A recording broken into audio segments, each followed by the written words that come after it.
Hello guys, നമസ്കാരം. എല്ലാവർക്കും പുതിയൊരു വീഡിയോയിലേക്ക് സ്വാഗതം. ഞാനിപ്പോൾ ഉള്ളത് തേക്കടിയിലാണ്.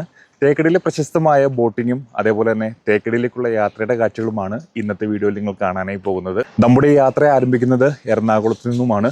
എറണാകുളം KSRTC ബസ് സ്റ്റാൻഡിൽ നിന്നും എല്ലാ ദിവസവും രാവിലെ 5:45 പുറപ്പെടുന്ന ബസ്സിലാണ് നമ്മൾ ഇന്ന് തേക്കടിയിലേക്ക് വരുന്നത്. ഞാൻ പുലർച്ചെ 5 മണിയോടുകൂടി എറണാകുളം KSRTC ബസ് സ്റ്റാൻഡിലേക്ക് എത്തി.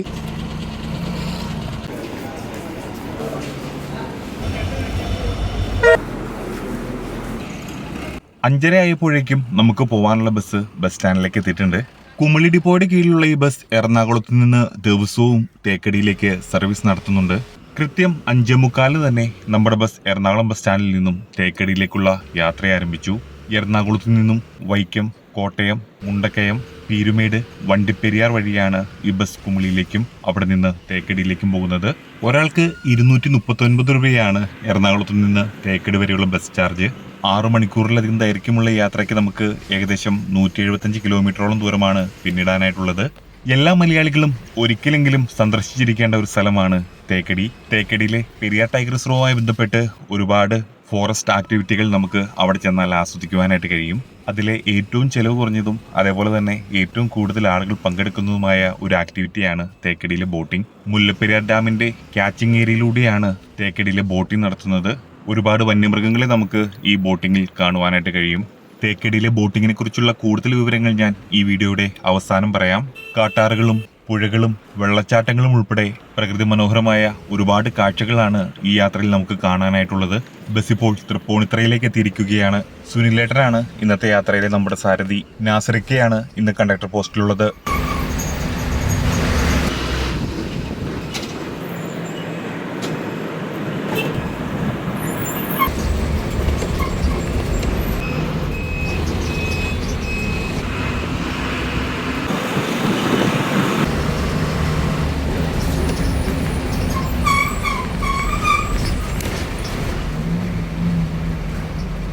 ഏഴുമണിയായപ്പോഴേക്കും നമ്മൾ വൈക്കം KSRTC ബസ് സ്റ്റാൻഡിലേക്ക് എത്തിയട്ടോ. ഇവിടെ നിന്നും നമ്മൾ ഇതുവരെ സഞ്ചരിച്ച ബസ് ചേഞ്ച് ചെയ്യുകയാണ്. ഇന്നലെ രാത്രി കുമളിയിൽ നിന്ന് എറണാകുളത്തേക്ക് വന്നപ്പോൾ കുമളി ഡിപ്പോയുടെ സ്വന്തം ബസ് കേടാകുകയുണ്ടായി. വൈക്കം ഡിപ്പോയുടെ സ്പെയർ ബസ്സിലാണ് പിന്നെ എറണാകുളത്തേക്ക് ഇവിടെ നിന്നും സർവീസ് നടത്തിയത്. ബസ് ചേഞ്ച് ചെയ്ത് 7:15 നമ്മൾ വീണ്ടും തേക്കടിയിലേക്കുള്ള യാത്ര ആരംഭിച്ചിരിക്കുകയാണ്.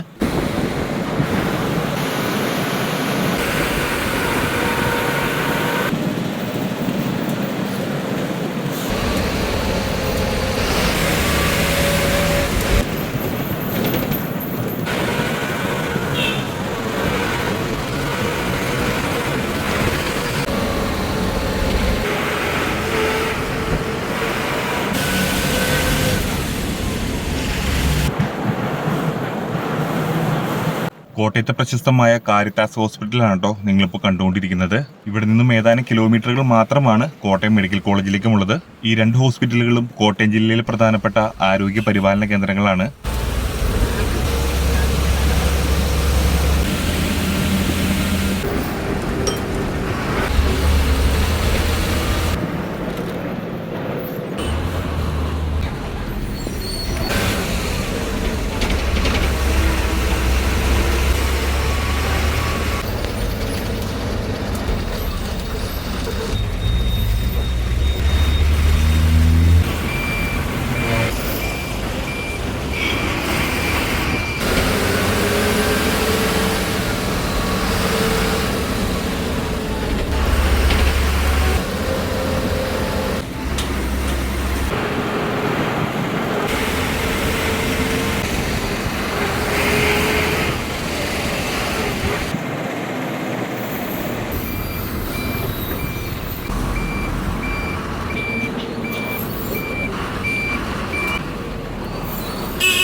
നമ്മൾ 8:15 കോട്ടയം KSRTC ബസ് സ്റ്റാൻഡിലേക്ക് എത്തിയിട്ടുണ്ട്. ഇവിടെ ബസ്സിന് ഒരു 15 മിനിറ്റ് ബ്രേക്ക് ടൈം ഉണ്ട്. അപ്പോൾ ആ ടൈമിൽ നമുക്ക് ബ്രേക്ക്ഫാസ്റ്റ് കഴിക്കാമെന്നാണ് വിചാരിക്കുന്നത്. ബസ് സ്റ്റാൻഡിനോട് ചേർന്ന് തന്നെ ഒരു ഊട്ടുപുര എന്നൊരു ഹോട്ടലുണ്ട്. അവിടെ നിന്നാണ് നമ്മൾ ഭക്ഷണം കഴിക്കുന്നത്. 15 മിനിറ്റിന്റെ ബ്രേക്കിന് ശേഷം നമ്മൾ കോട്ടയത്ത് നിന്ന് തിരിച്ചിരിക്കുകയാണ്. ഇനി ഇവിടെ നിന്ന് കാഞ്ഞിരപ്പള്ളി, മുണ്ടക്കയം, കുട്ടിക്കാനം വഴിയാണ് നമ്മൾ കുമളിയിലേക്ക് എത്തിച്ചേരുന്നത്. കുമളിയിൽ നിന്ന് തേക്കടിയിലേക്ക് 4 കിലോമീറ്റർ ദൂരം മാത്രമാണുള്ളത്. നമുക്ക് ഏകദേശം 12:15 കൂടി കുമളിയിലേക്ക് എത്തിച്ചേരാൻ കഴിയുമെന്നാണ് പ്രതീക്ഷിക്കുന്നത്.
പത്തേകാലോടുകൂടി മുണ്ടക്കയം ടൗൺ ബസ് സ്റ്റാൻഡിലേക്ക് ബസ് എത്തിച്ചേർന്നിരിക്കുകയാണ്. ഇവിടെയും ഈ ബസ്സിന് 5 മിനിറ്റിന്റെ ബ്രേക്ക് ടൈം ഉണ്ട്.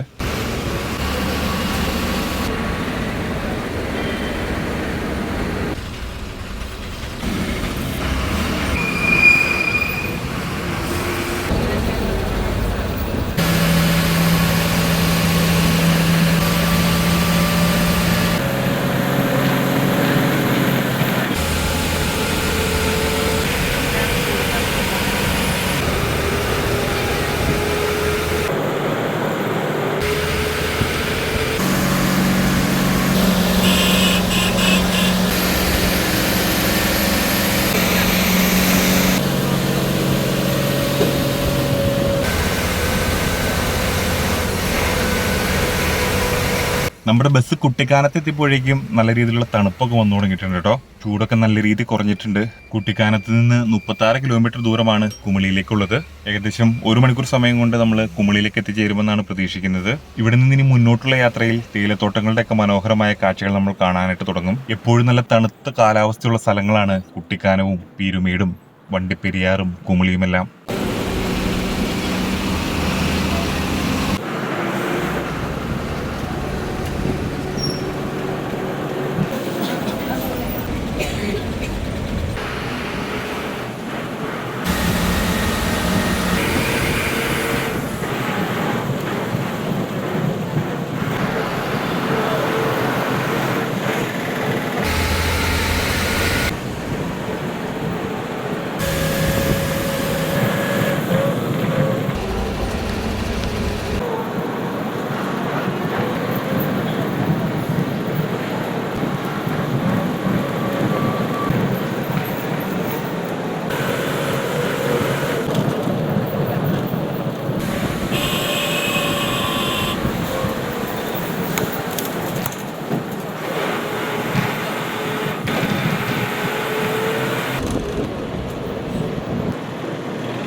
പതിനൊന്നരയാവാറായപ്പോഴേക്കും ബസ് വണ്ടിപ്പെരിയാറിലേക്ക് എത്തിയിരിക്കുകയാണ്. വണ്ടിപ്പെരിയാറിൽ നിന്ന് നമ്മൾ ഇതിനു മുമ്പ് ഒരുപാട് യാത്രകൾ ചെയ്തിട്ടുണ്ട്. സത്രം എന്ന പ്രകൃതി മനോഹരമായ സ്ഥലത്തേക്കും അതേപോലെ തന്നെ ഗവിയിലേക്കും ഒക്കെ പോകുന്ന ബസ്സുകൾ ഇവിടെ നിന്നുണ്ട്. കേരളത്തിലെ സ്ഥലമാണെങ്കിലും തമിഴ് സംസാരിക്കുന്ന ഒരുപാട് ആളുകൾ നമുക്കിവിടെ കാണാനായിട്ട് കഴിയും. അതിമനോഹരമായ ഒരുപാട് തേയിലത്തോട്ടങ്ങളുടെ കാഴ്ചകളും അതേപോലെ തന്നെ ടീ ഫാക്ടറികളും ഒക്കെ നമുക്ക് ഇവിടെ കാണാം.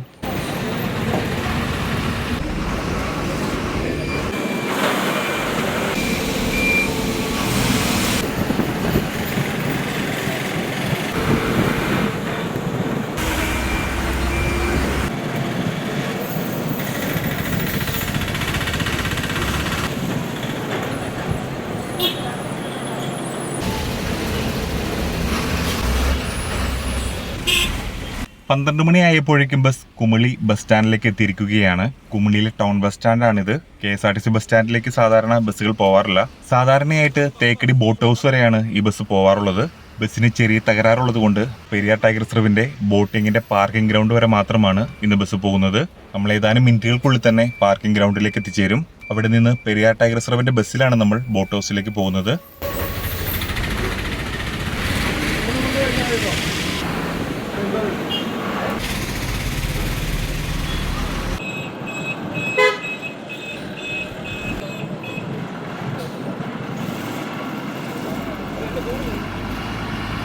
12:15 നമ്മൾ പെരിയാർ ടൈഗർ റിസർവിന്റെ പാർക്കിംഗ് ഗ്രൗണ്ടിലേക്ക് എത്തിയിരിക്കുകയാണ് കേട്ടോ. ഇവിടെ നിന്ന് 5 മിനിറ്റിന്റെ ഗ്യാപ്പിൽ ബോട്ട് ഹൗസിലേക്കുള്ള ടിക്കറ്റുകൾ നമുക്ക് ലഭിക്കും. ഈ ബസ്സിൽ അങ്ങോട്ടും ഇങ്ങോട്ടും യാത്ര ചെയ്യുന്നതിനും അതുപോലെ തന്നെ പെരിയാർ ടൈഗർ റിസർവിൽ പ്രവേശിക്കുന്നതിനും 75 രൂപയുടെ ഒരു എൻട്രൻസ് ടിക്കറ്റ് നമ്മൾ എടുക്കണം. നമ്മൾ ഓൺലൈനായിട്ട് നേരത്തെ തന്നെ ടിക്കറ്റ് ബുക്ക് ചെയ്തിട്ടുള്ളത് കൊണ്ട് നമുക്ക് ഇവിടെ ക്യൂ നിൽക്കേണ്ടെന്ന് ആവശ്യം വന്നില്ല. നിങ്ങൾ ഇങ്ങോട്ട് വരുമ്പോൾ ഓൺലൈനായിട്ട് മുൻകൂട്ടി ടിക്കറ്റ് ബുക്ക് ചെയ്യുന്നതാണ് ഏറ്റവും നല്ലത്.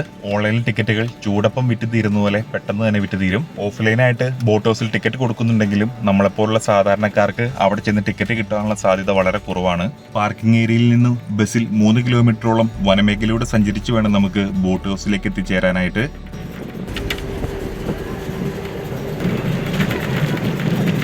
പതിനഞ്ച് മിനിറ്റും കൊണ്ട് നമ്മൾ പെരിയാർ ടൈഗർ റിസർവിന്റെ ബോട്ട് ഹൗസിലേക്ക് എത്തിയിരിക്കുകയാണ്. പെരിയാർ ടൈഗർ റിസർവ് കേന്ദ്രീകരിച്ച് നടത്തപ്പെടുന്ന ട്രക്കിംഗ് ഉൾപ്പെടെയുള്ള പല ആക്ടിവിറ്റികളും ഇവിടെ നിന്നാണ് സ്റ്റാർട്ട് ചെയ്യുന്നത്. ദിവസവും 5 ബോട്ട് സർവീസുകളാണ് ഇവിടെയുള്ളത്. ബോട്ടിങ്ങിന്റെ സമയവും മറ്റ് വിശദാംശങ്ങളും ഞാൻ ഈ വീഡിയോയുടെ ഡിസ്ക്രിപ്ഷൻ ബോക്സിൽ കൊടുത്തേക്കാം. ബോട്ട് ഹൗസിലെത്തി അവിടുത്തെ ടിക്കറ്റ് കൗണ്ടറിൽ പോയി നമ്മൾ ടിക്കറ്റ് ഒക്കെ കളക്ട് ചെയ്തിട്ടുണ്ട്. മൊത്തം 330 രൂപയാണ് ഇവിടെ ചാർജ് വന്നിരിക്കുന്നത്. 1:45 ബോട്ട് സർവീസാണ് നമ്മൾ തിരഞ്ഞെടുത്തിരിക്കുന്നത്. സാധാരണ രീതിയിൽ ഉച്ച സമയത്ത് വന്യമൃഗങ്ങളെ കാണാനുള്ള സാധ്യത വളരെ കുറവാണ്. പക്ഷെ നമുക്ക് നല്ല ഭാഗ്യം ഉണ്ടായിരുന്നു. ഒരുപാട് വന്യമൃഗങ്ങളെ ഈ യാത്രയിൽ നമുക്ക് കാണുവാനായിട്ട് കഴിഞ്ഞു. നമ്മളങ്ങനെ സേഫ്റ്റി ജാക്കറ്റ് ഒക്കെ ധരിച്ച് നമ്മുടെ ബോട്ടിൽ കയറിയിരിക്കുകയാണ്.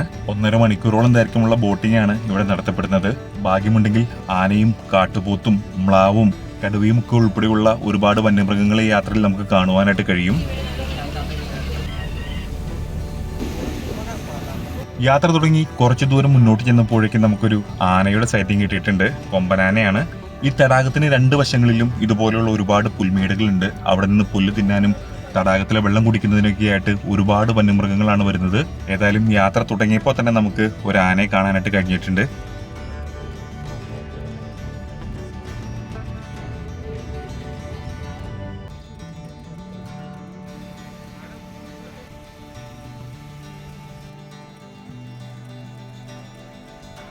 ആനയുടെ അടുത്ത് നിന്ന് കുറച്ചും കൂടി മുന്നോട്ട് വന്നപ്പോഴേക്കും ഒരു കാറ്റേ കൂടി കാണാൻ കഴിഞ്ഞു. ഈ തടാകത്തിലൂടെ ബോട്ടിൽ യാത്ര ചെയ്യുമ്പോൾ നല്ല തണുപ്പുള്ള കാലാവസ്ഥയാണ് നമുക്ക് അനുഭവപ്പെടുന്നത്. പല സ്ഥലങ്ങളിലും കോടമഞ്ഞിന്റെ സാന്നിധ്യമൊക്കെ നമുക്ക് കാണാം. മുല്ലപ്പെരിയാറിന്റെ റിസർവോയറിന്റെ ഭാഗങ്ങളിലൂടെയാണ് നമ്മളിപ്പോൾ യാത്ര ചെയ്തുകൊണ്ടിരിക്കുന്നത്. അതിമനോഹരമായ ഒരുപാട് കാഴ്ചകൾ നമുക്ക് ഈ ബോട്ട് യാത്രയിൽ ആസ്വദിക്കാനായിട്ട് കഴിയും. കുറച്ചു ദൂരം കൂടി നമ്മൾ മുന്നോട്ട് ചെല്ലുമ്പോഴത്തേക്കും കാട്ടുപോത്തുകളുടെ വലിയൊരു കൂട്ടത്തെ നമുക്ക് കാണാം. അതേപോലെ തന്നെ കൂട്ടമായിട്ട് നിൽക്കുന്ന മ്ലാവുകളെ നമുക്ക് കാണാം. അങ്ങനെ ഒരുപാട് വന്യമൃഗങ്ങളെ നമുക്ക് ഈ യാത്രയിൽ കാണാനായിട്ട് കഴിഞ്ഞു. തേക്കടിയിലേക്കുള്ള യാത്രയുടെ വീഡിയോ നിങ്ങൾക്ക് എല്ലാവർക്കും ഇഷ്ടമായെന്നാണ് ഞാൻ വിചാരിക്കുന്നത്. ഏറ്റവും ചെലവ് കുറഞ്ഞ രീതിയിൽ വന്യമൃഗങ്ങളെ കണ്ട് ആസ്വദിക്കുവാൻ കഴിയുന്ന മനോഹരമായ ഒരു യാത്രയാണിത്. ഞാൻ ഈ വീഡിയോയുടെ വൈൻഡപ്പ് ചെയ്യുകയാണ്. മറ്റൊരു യാത്രയുടെ കാഴ്ചകളുമായി നമുക്ക് വീണ്ടും കാണാം.